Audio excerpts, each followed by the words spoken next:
Hey guys, Paul Michael Kane here. I'm very excited to be kicking off this new video series. I'm trying something new, something a little different.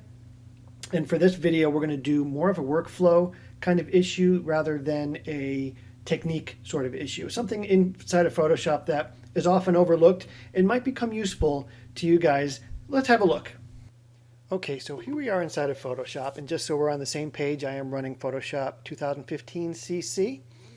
And this should work in from Photoshop maybe 4 all the way up to the current build of Photoshop.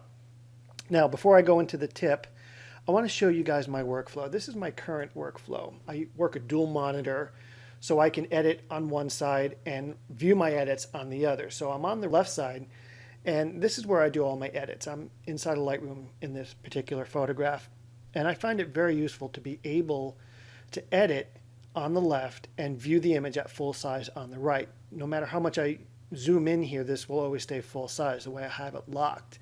And this is, I can't even explain how useful it is and how pleasant it is to be able to do this.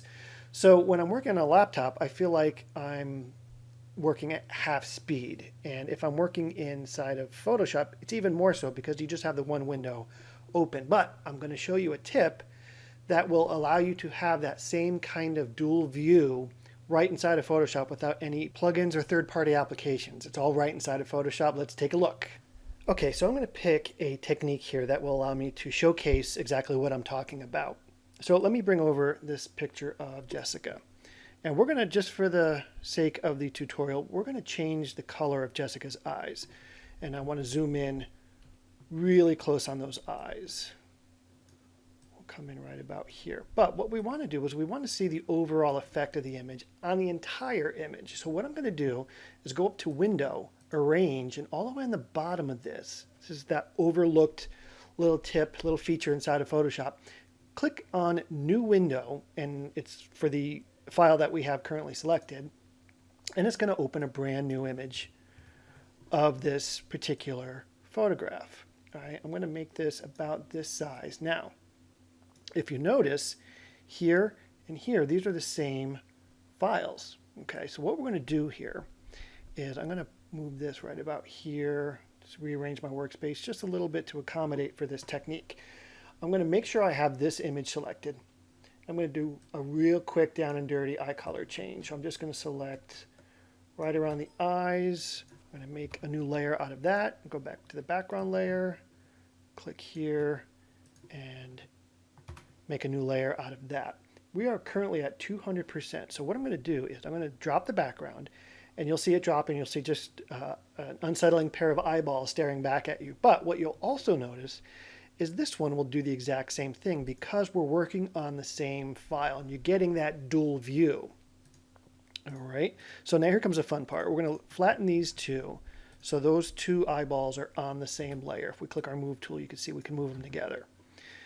Now, with the background still active, but the eyeball layer, we'll call that, let's see, eyeball layer.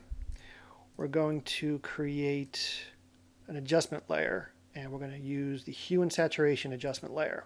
Now, before I do anything, I want to make sure that the hue and saturation adjustment layer just affects the eyeballs. In other words, the layer right under it. So holding down the Alt or Option key on your keyboard, you get an icon switch. You see the little down arrow. You're going to click on that, and now all the changes we make to this hue and saturation will only appear on the eyeball layer. So now we're going to click Color Eyes, and we're going to make her colors, let's make her green eyes.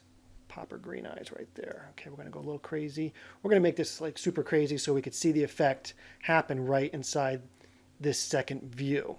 All right, now it looks really unrealistic. So what we're going to do is we're going to use the built-in layer mask, and we're going to paint with black, and we're going to paint away some of that effect using a nice soft edge brush. And if you'll notice, when I let up on my mouse, it goes away on this right-hand image. So we're going to just go ahead and continue to edit this down.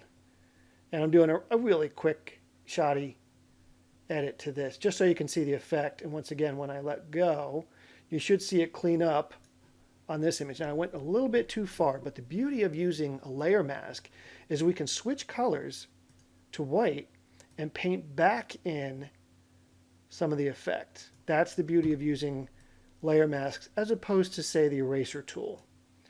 All right, and then we'll come over here and continue to paint away where the effect shouldn't be, where it's not appropriate to be, like on the whites of her eyes. So there we go.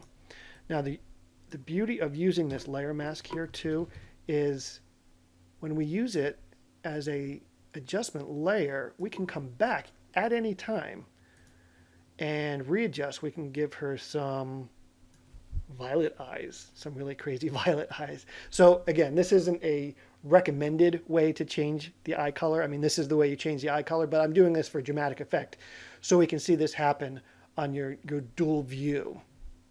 Let's see, we can let's give her some nice blue eyes.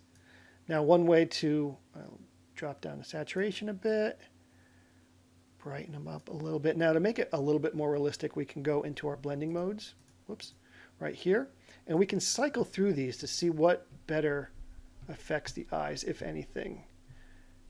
Well, wow, that's really cool. So now I'm just gonna mess with the opacity a little bit here and go back to the layer mask. See, I'm doing this because I'm going crazy on the